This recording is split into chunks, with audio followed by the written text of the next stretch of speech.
Нюманская. Наступный припынок – станция метро Каменная Горка. Осторожно, двери зачиняются.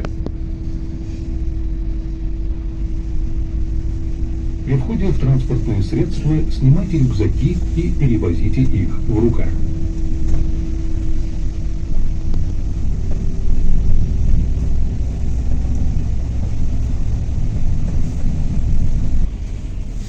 Наступный припынок – диспетчерская станция Заход 3.